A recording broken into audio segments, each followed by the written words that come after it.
Are we on the brink of a new round of fighting between Israel and Iran? The Ayatollah regime in Tehran has published a hit list of senior Israeli officials and said they need to watch out, while Israel's defense minister Katz has a warning of his own for Ayatollah Khamenei, suggesting that he should lift his gaze to the sky when he leaves his bunker and pay attention to every buzzing sound, meaning that a drone is coming to get him. However, these back and forth threats might end up being just a distraction from the real story, as Tehran is on its way to a total drought amidst a brutal heat wave and amidst the lowest level of precipitation in decades. The regime has revived the old candor about Israel and America stealing their rain clouds. Amidst all of this nonsense, the IDF is continuing plans for the campaign in the Gaza Strip. On Monday, it was reported that the IDF had eliminated Anas El-Sharif, who's a senior journalist at Al Jazeera, was also on the Hamas payroll, sparking a fierce international backlash. And meanwhile, there might be a last chance for a comprehensive deal, as Egypt, with Turkey's involvement, has made a pitch to Hamas for a way that they can avoid the final IDF attack. We will bring you all the details of the new proposal placed on the doorstep of the Hamas terrorist organization, which they should take because it's their last chance to avoid other destruction. And President Donald Trump declared on Monday that Hamas cannot remain in the Gaza Strip. I have one thing to say: remember October 7th. And in related news, former United States Secretary of State Antony Blinken came out against the recognition of a Palestinian state on Monday, saying it would be a step detached from reality. This is not the time. While all of this is going on, the Hezbollah forces are once again threatening to invade northern Israel. Welcome to Boots on the Ground. I'm your host, Yair Pinto, bringing you all the information about what's happening in Israel, and today I'm coming to you from the Sea of Galilee. The IDF's plan for taking full control of the Gaza Strip includes the mobilization of 250,000 reservists, IDF soldiers, complete encirclement of the Gaza Strip, the establishment of humanitarian zones, and seizure of Hamas-controlled hubs. And this plan is expected to reach approval of the political echelon in Israel within about 2 weeks. Alongside the military preparations, Jerusalem is leaving an opening to return to negotiations for a hostage deal. But if this effort fails, the military plan will be activated to its full extent. However, these are signs that Hamas is taking all of this with a grain of salt, and although they are on a very high alert for expanded fighting, there is skepticism that it will happen in the end. However, ordinary Gazan civilians don't have the luxury of skepticism. At the same time, on the other side, the Gazans fear an expansion of the fighting, but in order to unify the population, Hamas is mounting a show of force of pure terror in Gaza City. And in a related story, the British news portal The Guardian published an entire piece from the personal will of Anas El-Sharif, the Al Jazeera correspondent who was eliminated after documented terror operations on behalf of Hamas. This, amongst other things, led the former Israeli hostage Shlomi Ziv, who was rescued in Operation Arnon, to express rage against the nature of the coverage in the world, declaring that I was held by a journalist and his father was a doctor. And speaking of hostages, against the background of the cabinet's decision to conquer Gaza City, senior Hamas figure El Khaya arrived in Cairo this week, and the mediators presented him with a new initiative which includes the Israeli demand that the terrorist organization will disarm. Israeli Prime Minister Benjamin Netanyahu hinted earlier that Israel no longer wants a partial deal, also because of the United States position.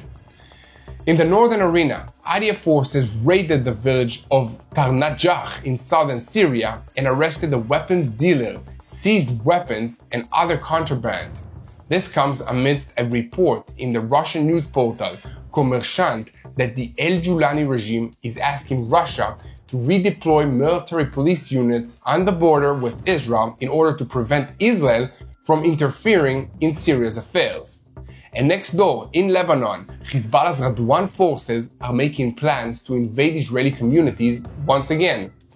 As ridiculous as this might sound, the IDF says that they have hard intelligence that preparations are being made to conduct raids on Mount Dov in Israel and building defensive lines north of the Litani. The IDF fears that a lightning Iranian move to create a new narrative before the end of the war while Iran opposes Hezbollah in Lebanon being disarmed according to a decision of the Lebanese government. And senior security sources estimate that Iran is trying to use the issue of Hezbollah's disarmament as a bargaining chip in the negotiations over the nuclear agreement, and that it wants to preserve its military power as a forward force in the next round of fighting against Israel. The IDF has reason to fear that Iran is planning a surprise attack against the northern Israeli communities in order to create new facts on the ground and salvage something from the devastating defeat that Hezbollah and Iran itself has suffered in this war.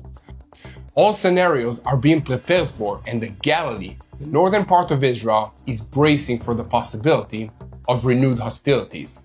However, Iran has its own problems at home, as the capital city of Tehran is running out of water amidst the lowest precipitation levels in 60 years.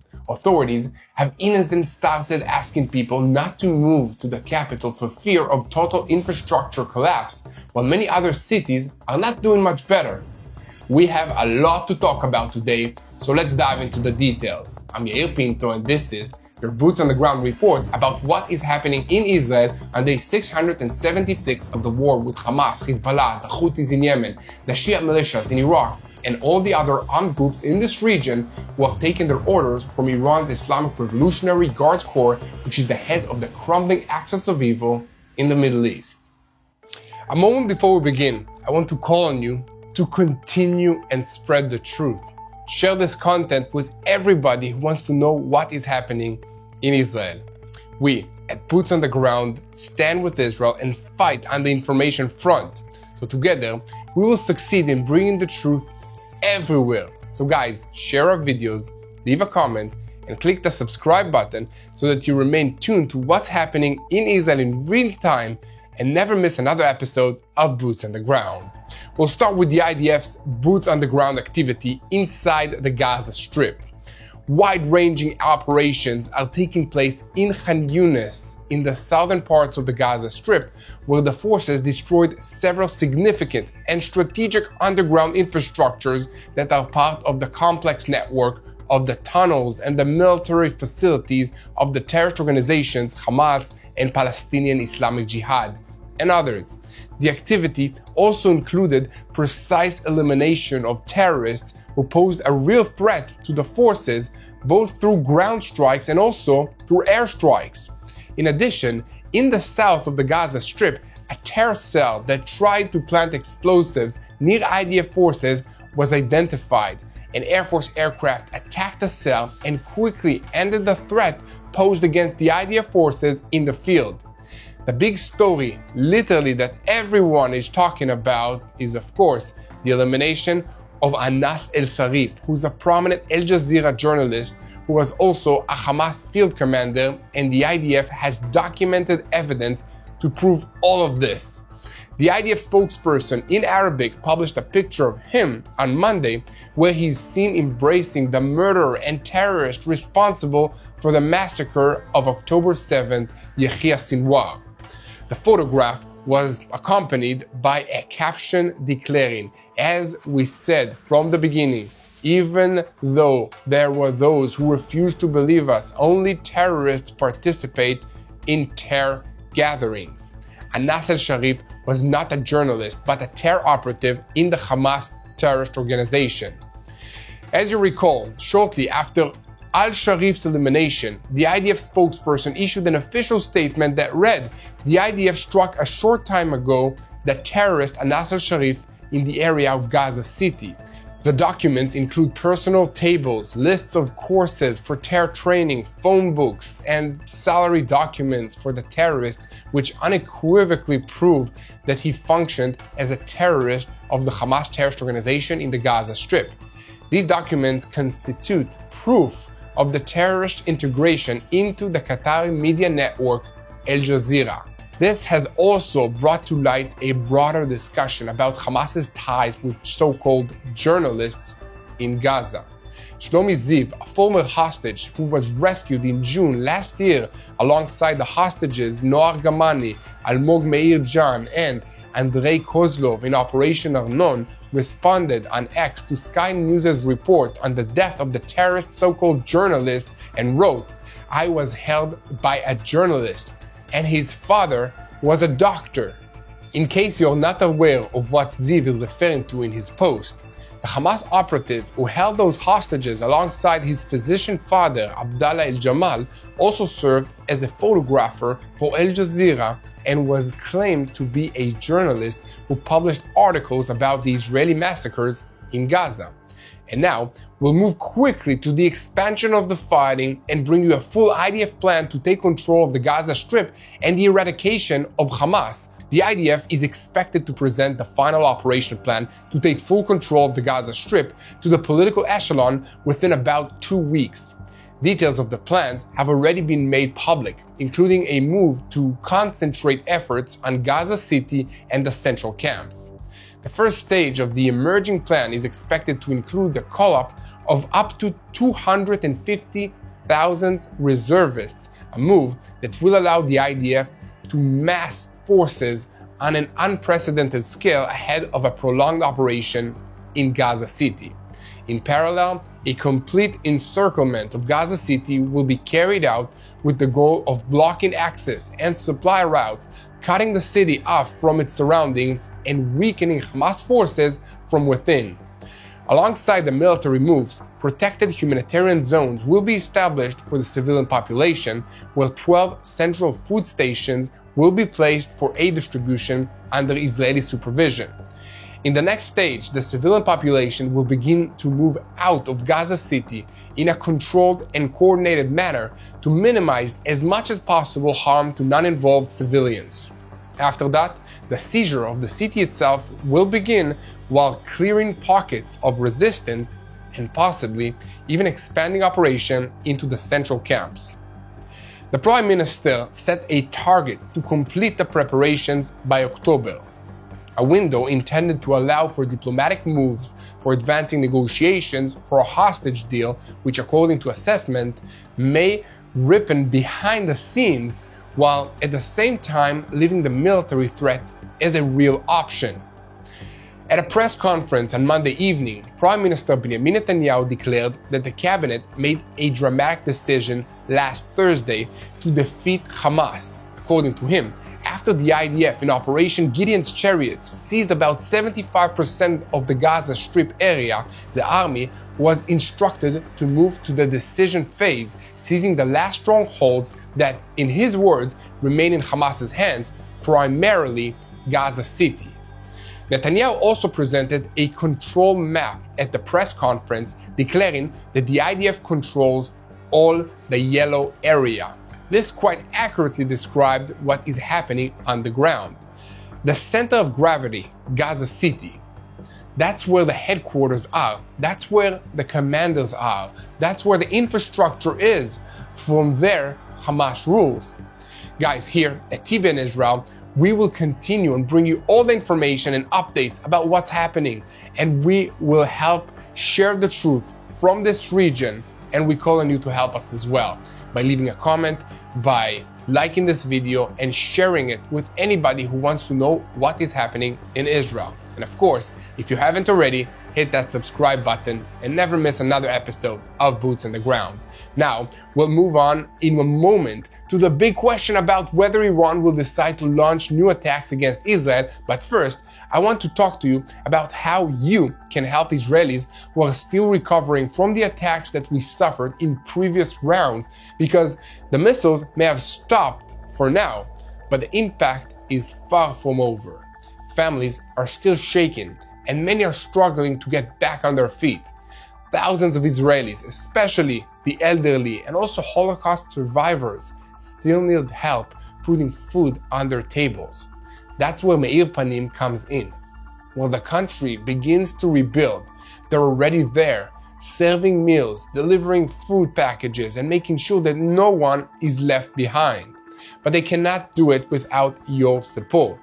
So your donation today means so much more than just food. It means comfort, dignity, and a message that Israeli people are not alone. So guys, go to www.blessisrael.org. That's bless-israel.org. And stand with Israel. Help Israel and the people of Israel. One meal, one heart, one life at a time. Now, a moment before we continue to the other fronts that Israel is currently dealing with and move to the front with Iran, it's important to understand something about the Hamas terrorist organization.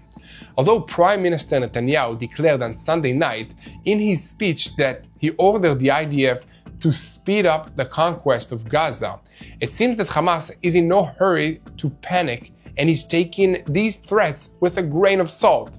They think that they have the upper hand here, and time is on their side despite the crushing military defeat that they have suffered. That is because of international pressure that is being put on Israel to simply give Hamas everything that they are demanding in order to stop this war.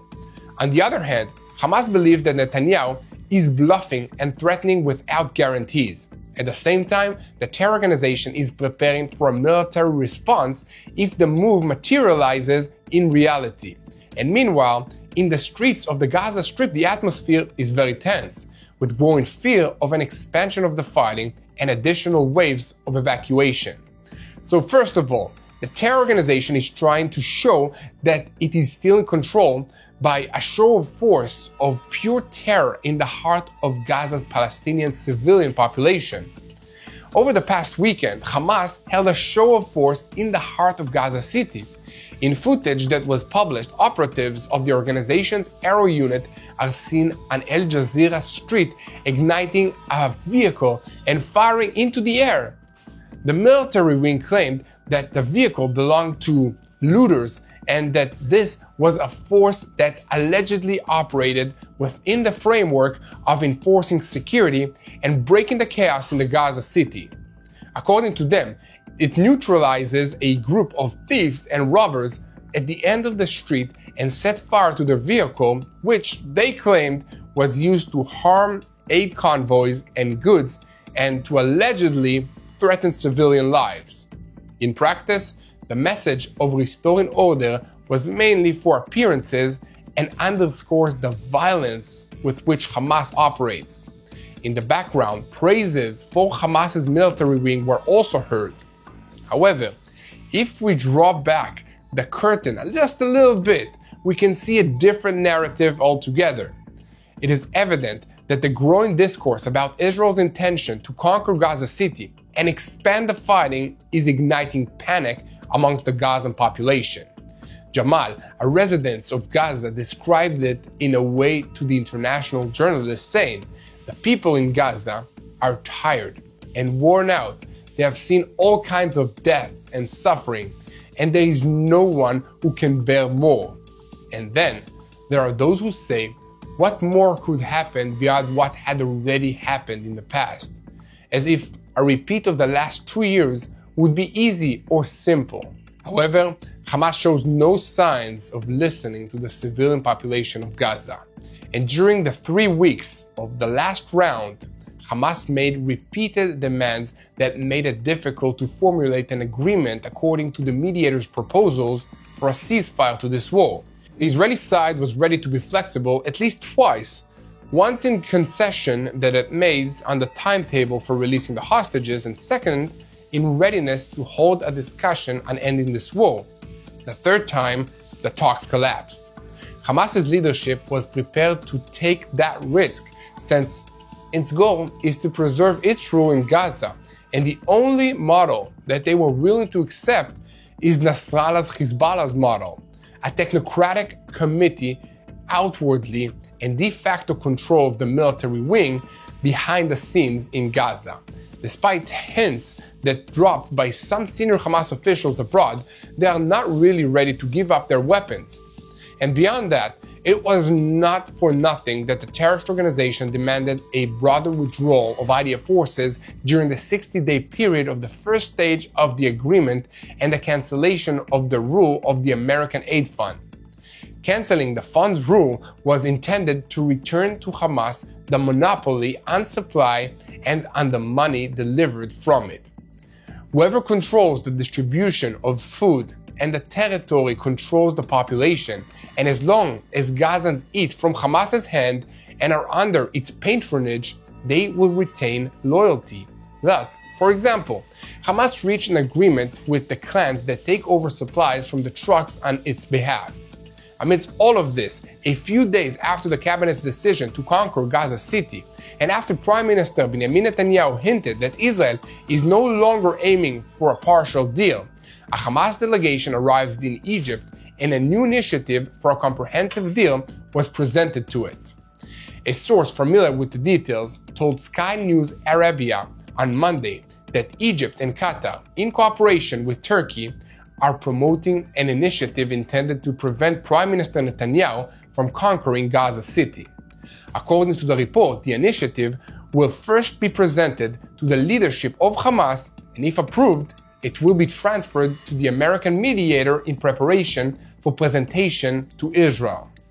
The outline includes a comprehensive deal for the release of all the hostages, living and fallen, that are held by the Hamas terrorists in Gaza in exchange for the release of the security prisoners held in Israeli jails. In addition, Hamas will agree to a new map of IDF deployment under Arab-American supervision until a permanent solution is reached to the issue of disarmament and governments in Gaza.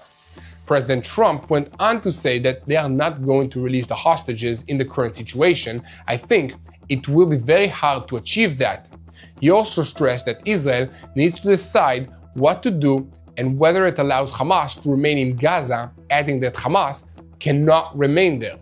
When asked if he supports the Israeli cabinet's decision, Trump said he does not want to say, but emphasized that he had a good call with Netanyahu on Sunday. And finally, he added, "I have one thing to say. Remember October 7th. Remember October 7th." So what can be understood from President Trump's words? And why is it important? Let me know what you think in the comments. So the American president made it clear that he does not want to tell Israel how to act, but from his words it emerges that he agrees with Prime Minister Netanyahu's argument about the need to apply additional military pressure against Hamas.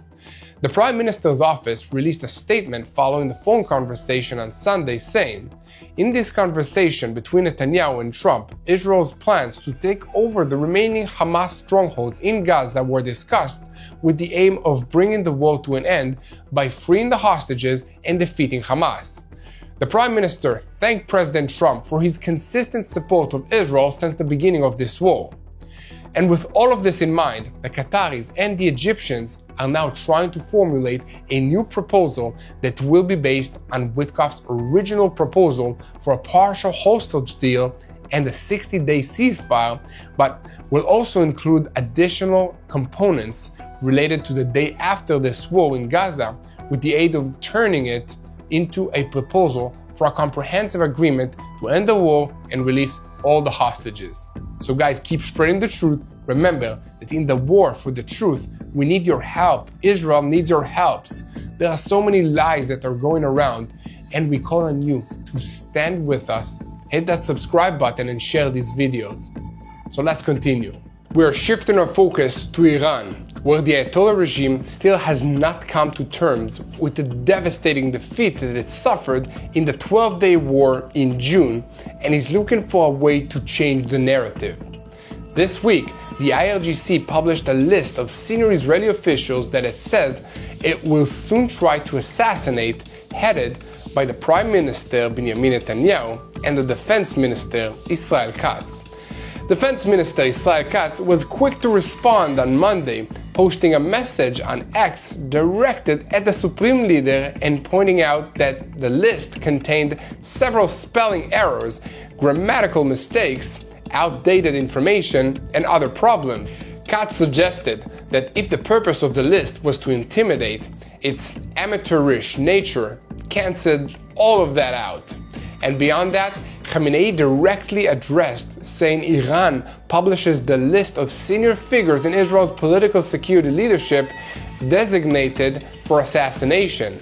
I suggest to the Iranian dictator Khamenei that when he leaves the bunker, he occasionally lift his gaze to the sky and listen very well to every buzz that he hears. The participants of the Red Wedding are waiting for him there. For those who have forgotten or maybe never heard of it, the Red Wedding was part of the opening strike against the Iranian regime that officially started on the 12-day war on June 13th, in which the entire Iranian general staff leadership was eliminated by sending messages to their phones calling them to an urgent meeting and then hitting that meeting with an airstrike when they had all assembled together. Alongside the blow to Iran's nuclear program in the opening strike, Israel eliminated most of Iran's security leadership as well as prominent scientists in the Tehran nuclear program. The IRGC commander Hossein Salami, appointed in 2019 and who led a hawkish ideological line, was eliminated on the first day of the strikes. As well was the chief of staff of Iran's army, Muhammad Bagheri, his deputy, Gholam Ali Rashid, the commander of the Air Defensive Forces, and the IRGC Air Force commander, in addition to other senior commanders. Additionally, more than 10 senior nuclear scientists who possessed extensive and vital knowledge for Iran's nuclear program were taken out in those initial strikes. Throughout the operation, additional senior figures and scientists were eliminated, along with much of Iran's ballistic missile manufacturing infrastructure, launchers, ammunition depots, and other strategic targets. However, Iran's political leadership, including Supreme Leader Ali Khamenei and Foreign Minister Abbas Araghchi, were not hit, and according to the reliable reports in the United States, Israel could have eliminated Khamenei, but President Trump strongly opposed it. However, despite this devastating military defeat and the years of often violent protest against it by the Iranian people, the regime continues to hold on. But now, there is something going on that even this evil regime, with all its willingness to carry out mass violence against its own population and against its neighbors in order to remain in power, cannot resist. It appears that God continues to give his signs in Iran, and the drought and water shortage in the country is worsening amidst a searing summer heat wave that shows no signs of relenting. Large swaths of the country's countryside have been abandoned as wells run dry, and once fertile agricultural lands turn into deserts. However, Iran's regime is strongly discouraging people from moving into the already overcrowded cities, particularly the capital of Tehran, as the water crisis deepens and infrastructure continues to crumble and fail. As a reminder, at the beginning of the month, Iran announced widespread closures of offices, schools, and universities due to an extreme heat wave and a severe crisis in water and electricity. And according to the news portal Iran International, against the backdrop of the water and the energy crisis, the Water Resources Management Company announced recently that in 26 large dams across Iran, more than 75% of reservoir capacity is empty. This is not only bad news for the water supply, it is also contributing to the electricity crisis, as many of these dams are used to produce electricity as well. And amidst the shortages, residents of many cities in Iran are already being forced to receive their water supply from street tankers, waiting in long lines in heat that is above 40 degrees Celsius. 27 provinces in Iran have in recent days halted economic activity and closed educational institutions and government offices due to the terrible conditions. But guys, wait, there is more. According to the various reports and the Arab networks, extensive power outages are now occurring across Iraq, which buys most of its electricity from Iran. Iraq is also suffering from an unusual hot summer with temperature averaging 47 degrees Celsius, which is around 116 degrees Fahrenheit. This crisis is leading to widespread desperation and discontent amongst the general population of both these countries, but the regime has a plan. The propaganda arm of the Revolutionary Guards has begun spreading a narrative that Israel is stealing Iran's rain clouds and otherwise conducting a campaign of climate change and weather manipulation in the Islamic Republic. This, the IRGC claims, is what's causing the drought and baking heat. These claims have already appeared in news portals associated with the regime, and they are having some success in diverting popular anger away from the regime. Now, I have to explain something to all of you. In the Middle East, superstition and conspiracy theories are widespread, even amongst the educated people. It's a cultural tradition, and also it's part of the regime's actions to take control of the narrative. So you should always remember that whenever you hear something about what's going on in the Middle East that doesn't make sense, you should check it. Check it twice.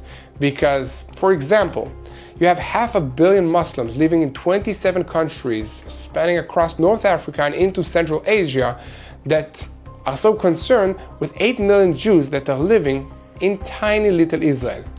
Also remember that this is a spiritual war that we're fighting here. That's the only explanation for all of this hatred against Israel.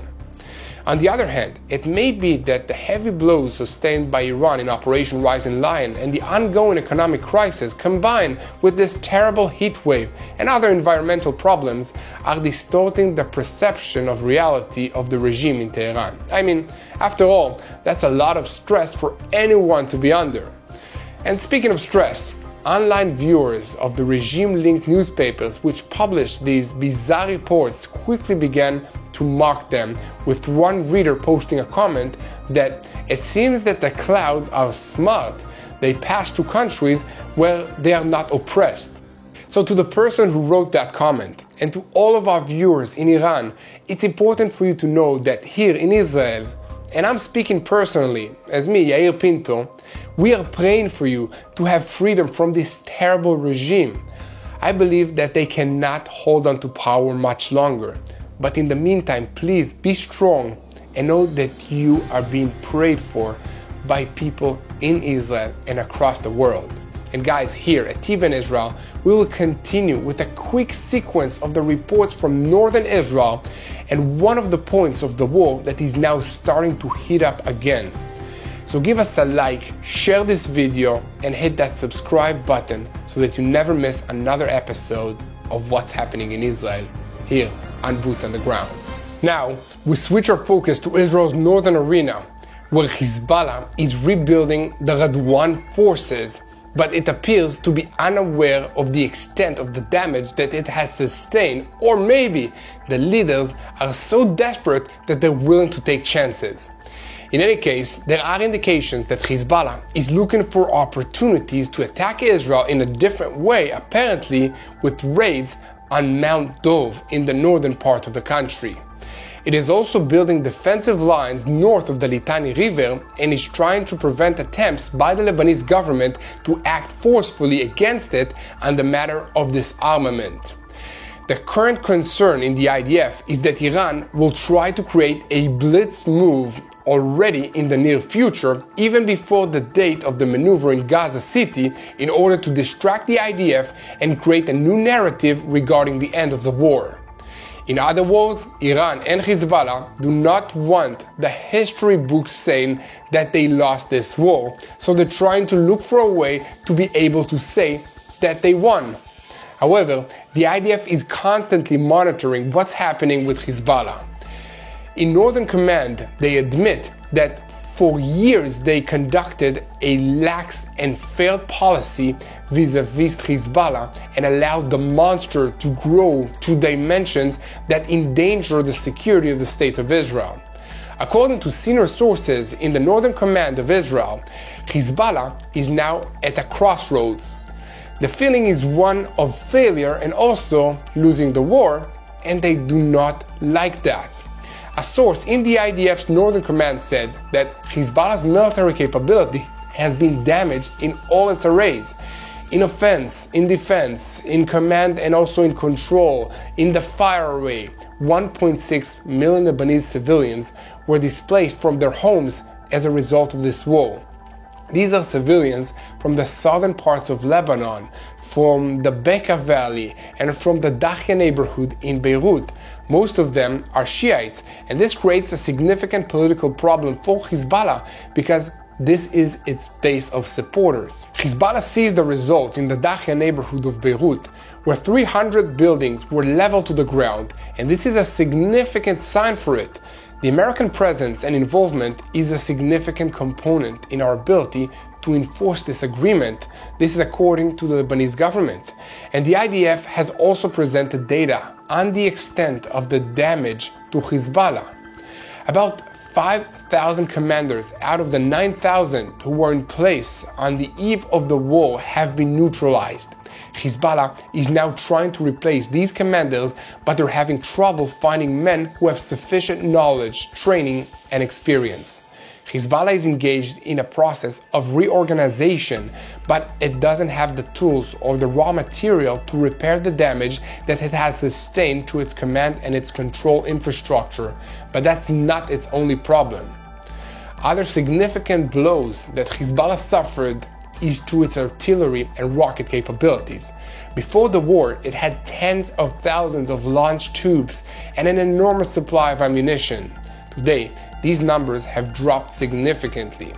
It is estimated that Hezbollah now has only a few hundred weapons that it can fire into the center of Israel with the capability to fire a large number into the Galilee. But the issue is not only the dwindling number of launchers, but the ability to disperse and operate them, which makes the efficiency of their fire even more limited.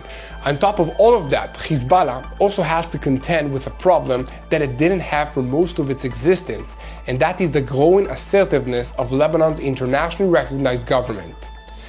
A recent statement by Iranian Foreign Minister Abbas Araghchi, according to which the Lebanese government's decision to disarm Hezbollah will fail, sparked an uproar in the Lebanese political arena and won harsh condemnations as interference in Lebanon's internal affairs.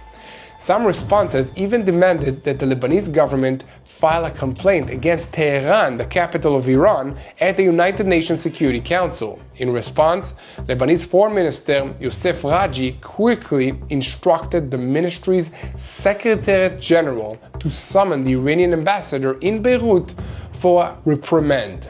The Lebanese foreign minister also declared publicly that the remarks made by Araghchi, which dealt with internal issues of Lebanon that are in no way and no concern of the Islamic Republic, are unacceptable and reprehensible, and they constitute an affront to Lebanon's sovereignty, its unity, and its stability. And they also constitute interference in its sovereign decisions. He added that relations between states can exist only on the basis of mutual respect and equality without interference in internal affairs and in full submission to the decisions of legitimate constitutional institutions. The decision of the Lebanese government is final and decisive, and there is no way back from it. Furthermore, political commentators in Lebanon assessed that the Iranian position would encourage Hezbollah to rebel against the government's decisions and would even give Israel grounds to renew the war against Lebanon. That's because Iranian support for not disarming Hezbollah is perceived in Lebanon's political system as a move that could drag the state onto a dangerous path with deep political fragmentation, friction between the government camp and the Shiite factions of Hezbollah and Amal, and security entanglements. There have already been street demonstrations by these Shiite factions against the government, but that is a far cry from what we saw in previous years, when heavily armed Hezbollah terrorists simply massacred anyone who got in their way. But if Iran's regime is unhappy with its diminished influence in Lebanon, they are ever more unhappy about what has happened in neighboring Syria, where the fall of the Assad regime has made a space for the rise of a militant Sunni regime that is strongly opposed to it.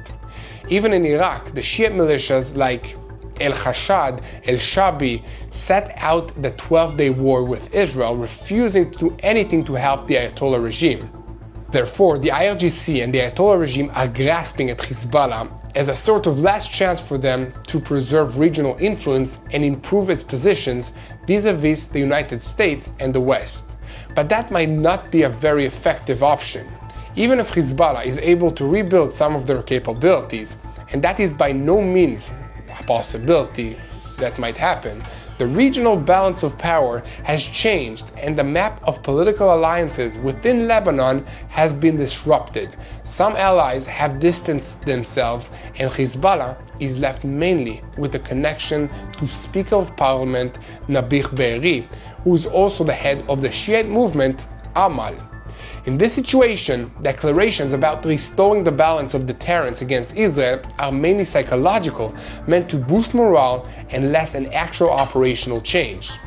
However, an important open question still remains whether Iran will succeed in translating this apparent position of power regarding the disarmament of Hezbollah into political achievements, or whether it will be left with a card in the regional chess game that has already lost its value. In any case, here at TBN Israel, we will keep spreading the truth about what's happening with Lebanon, with Iran, and we ask you to help us by sharing these videos, leaving a comment, hitting the like button, and subscribing to TBN Israel on YouTube.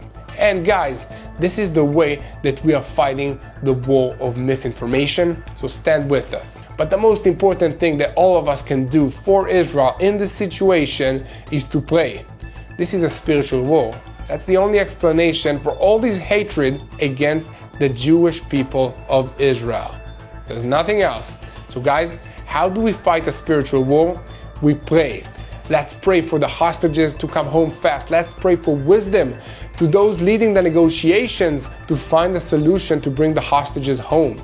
Let's pray for wisdom to the IDF generals that are making the decisions and the plans to conquer Gaza City. Let's pray for the leaders of our country, of Israel, and of your country that are involved in all these diplomatic moves in this very difficult situation. God has the answer. Let's pray that His will be done here in the Middle East. And guys, keep praying for the peace of Jerusalem. Hello, this is Mati here in Jerusalem with TBN Israel. This is Yair Pinto from TBN Israel here in Jerusalem. TBN Israel is keeping viewers informed with Israel-focused news, culture, and what God is doing in this land. Support TBN Israel today online at tbn.org/Israel. Thank you.